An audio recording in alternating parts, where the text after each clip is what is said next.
नमस्कार, स्वागत है आपका खबर फर्स्ट में। मैं आशुतोष।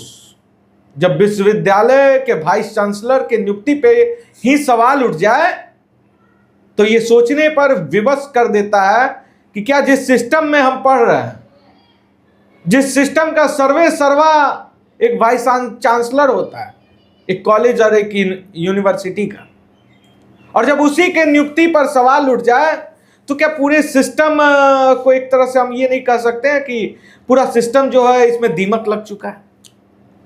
और आज मैं बता दूं आपको कि एकेयू के वाइस चांसलर पे ऐसा ही गंभीर सवाल अब लग गया है कि एकेयू के वाइस चांसलर की जो नियुक्ति हुई है वो अवैध है, और इसको लेकर पीआईएल भी किया जा चुका है। हमारे साथ पीआईएल करता सतीश जी मौजूद है। स्वागत है आपका खबर फर्स्ट में सतीश जी। जी नमस्कार। सबसे पहला सवाल ही ये है कि वो कौन कौन से बिंदु है, वो कौन सा पॉइंट है जिसको लेकर आपको लगता है कि वाइस चांसलर की नियुक्ति जो है वो अवैध है, और आपने जो पीआईएल किया है उसमें कौन कौन से बिंदु को रखा है, पूरे स्पष्टता से बताएं। फुल टाइम आपको दिया जाएगा। जी जी, आपके सारे दर्शकों को मेरा सादर प्रणाम है, और बड़े खुशी की बात है कि आपका चैनल हमेशा जो है आर्यभट्ट ज्ञान विश्वविद्यालय और हर एक विश्वविद्यालय के अथी पर जो है मुझे बराबर जुड़ने का मौका मिलता है, और आपके जितने व्यूअर्स हैं वो अभी बहुत लाइक शेयर कमेंट भी करते हैं। तो ये बहुत ही गर्व होती है कि आप हमेशा हमको अपने चैनल पर जगह देते हैं, और राज्य में शैक्षणिक वातावरण को, माहौल को सुदृढ़ करने के लिए आप जो लोकतंत्र के चौथे स्तंभ की जो बात होती है वो आप बहुत ही बाखूबी निभा रहे हैं। इसके लिए मैं तहे दिल से आपको और आपके सारे श्रोताओं को, दर्शकों को मेरा प्रणाम है। और आज का जो विषय है, आर्यभट्ट ज्ञान विश्वविद्यालय के कुलपति डॉक्टर शरद कुमार यादव के विरुद्ध जो मैंने उनके नियुक्ति पर जो मैंने प्रश्न चिन्ह खड़ा किया है उसको मैं विस्तार से थोड़ा बताना चाहूंगा। थोड़ा सा समय लगेगा। नहीं, आप पूरा समय लीजिए और बताइए कि क्या क्या वो बिंदु है जिसके कारण से वो अवैध तरीके से लग रहा है कि नहीं, उनको वीसी नहीं होना चाहिए, और नहीं होना चाहिए तो क्यों नहीं होना चाहिए।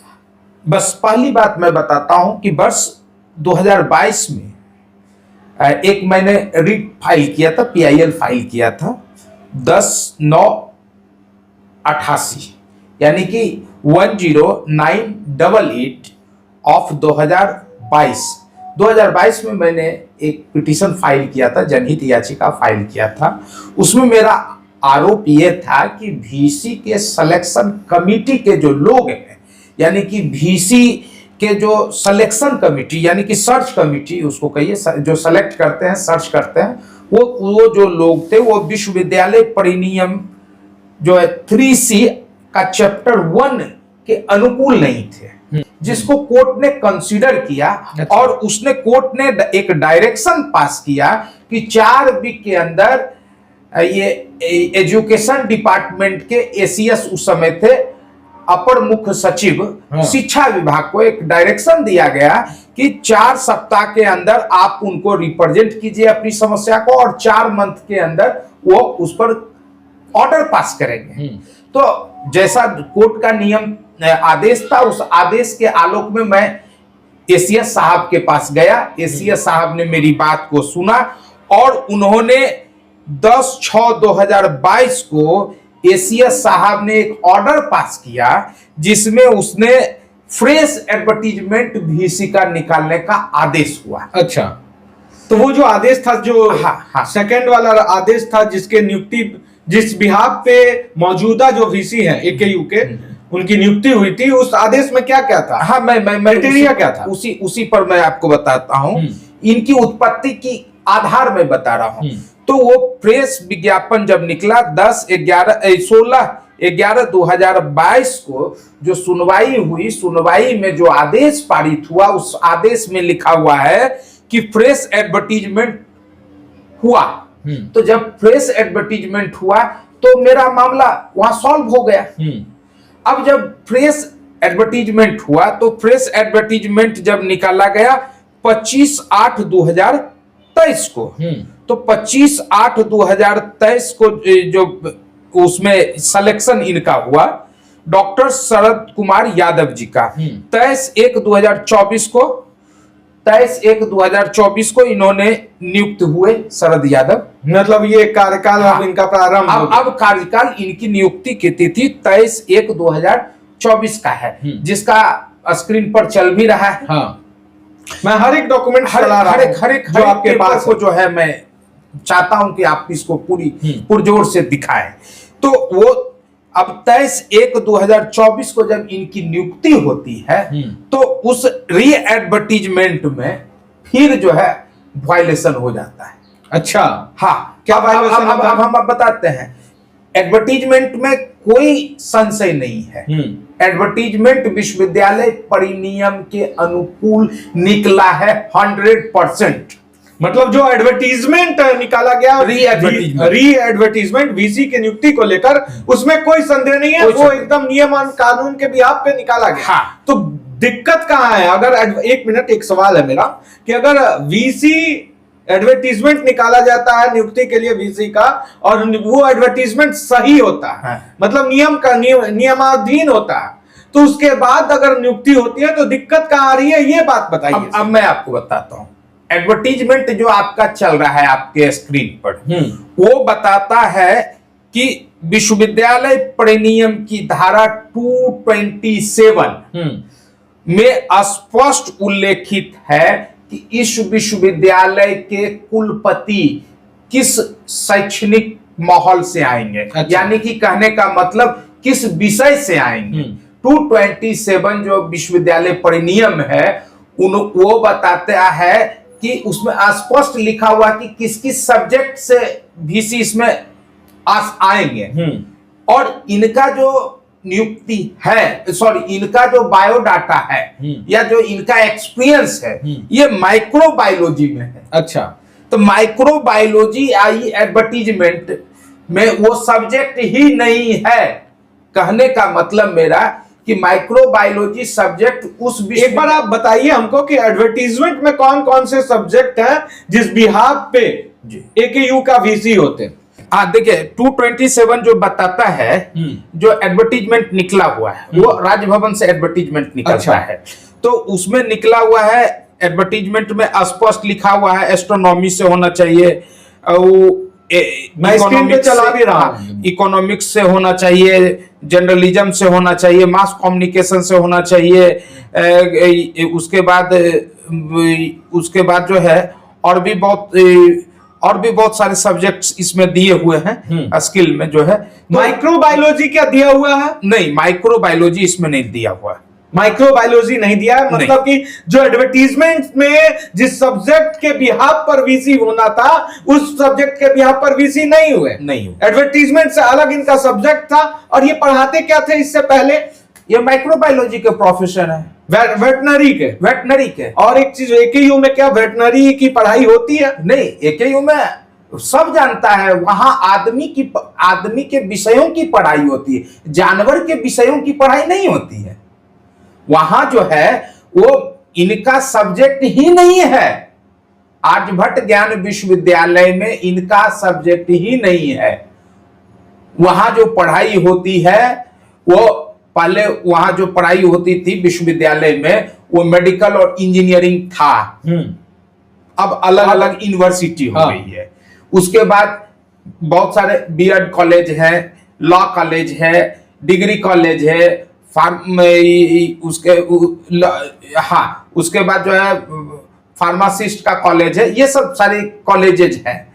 तो कहने का मेरा स्पष्ट यहाँ पर हम उल्लेख करना चाहेंगे कि माइक्रोबायोलॉजी का सब्जेक्ट ना तो एडवर्टीजमेंट में है, ना तो वहां इस तरह का कोई पढ़ाई होता है। तो उस तरह के वीसी को रहने का, तो ये वीसी बन कैसे गए जब एडवर्टीजमेंट में माइक्रोबायोलॉजी सब्जेक्ट के बिहाफ पर वीसी बनाना ही नहीं था, एडवर्टीजमेट में ये दिया हुआ ही नहीं था, तो ये वीसी कैसे बन गया? अब तो सवाल तो यहाँ पे सबसे बड़ा सिस्टम पे उठता। ये जो बन गए कैसे बने वो तो मैं कैसे बता सकता हूँ? हाँ। वो तो सिस्टम बताएगा या तो तो आपने शरद यादव बताएंगे। इस PIL से पहले आपने क्या गवर्नर के पास कुछ एप्लीकेशन? हाँ, मैंने टोटल जो है 4 से 5 जो है लेटर मैंने राजभवन को दे चुका हूं, जमा कर चुका हूं, रिसीव करा चुका हूं। इस पे कोई जब जब कुछ नहीं सुनवाई हुई तब मैं लास्ट में PIL के लिए आया हूं। PIL में दिया। PIL में कौन कौन से बिंदु आप रखे हैं ये थोड़ा बताइए। PIL में वही बिंदु मैं चाहूंगा कि PIL का पेपर मैं अपने PCR टीम को बोलूंगा कि आप स्क्रीन पर भी चलाएं।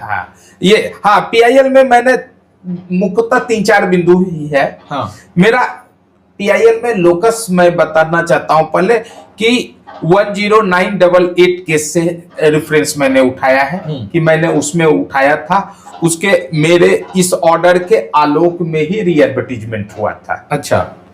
उस री एडवर्टीजमेंट में जो है एडवर्टीजमेंट सही है, एडवर्टीजमेंट में कोई समस्याएं नहीं है। हाँ। 227 का जो है 227 परिनियम जो कहता है उसके अकॉर्डिंग सब्जेक्ट के अकॉर्डिंग इनका सब्जेक्ट नहीं। उस 227 जो विश्वविद्यालय परिनियम के अकॉर्डिंग VC के लिए जो उसको वो शैक्षणिक अथी कहिए या एक्सपीरियंस कहिए, तो उसके अकॉर्डिंग जो है इनका नहीं है। मतलब नियम का तो वायलेंस हुआ, नियम का इन्होंने वायलेशन हुआ।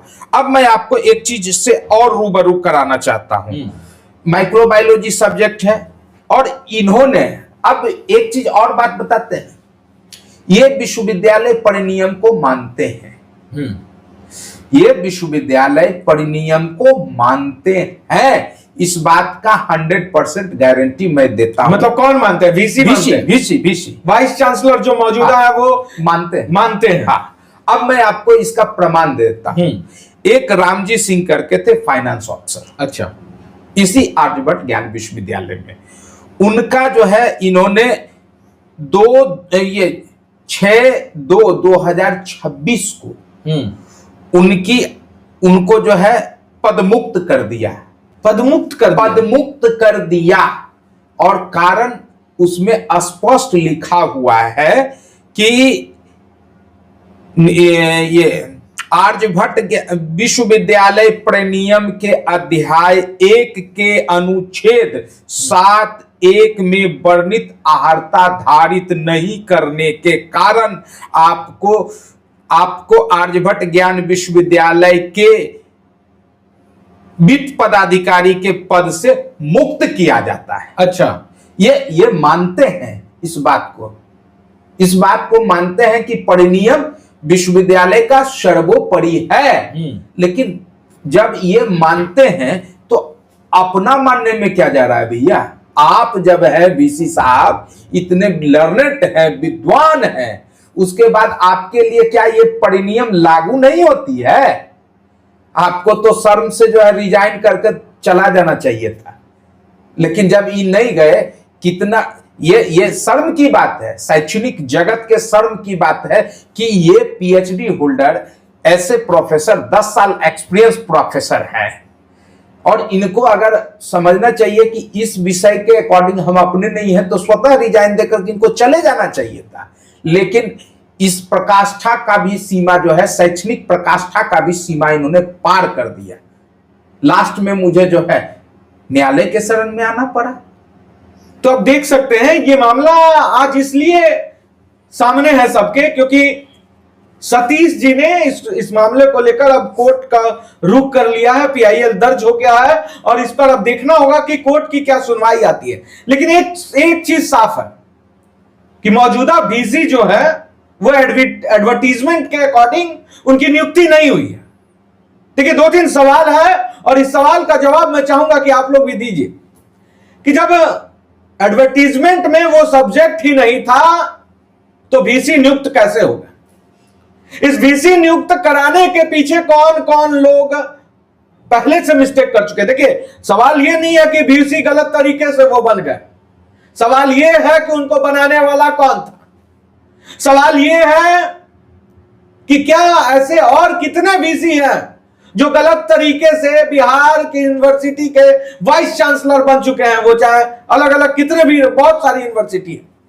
अब सवालों के घेरे में बिहार का सबसे बड़ा एजुकेशन सिस्टम आ गया और इस एजुकेशन सिस्टम को अगर सच में दुरुस्त करना है तो हमें इस टाइप से जो अवैध तरीके से जो वीसी नियुक्त हो रहे हैं उस पर सबसे पहले पूर्ण विराम लगाना होगा।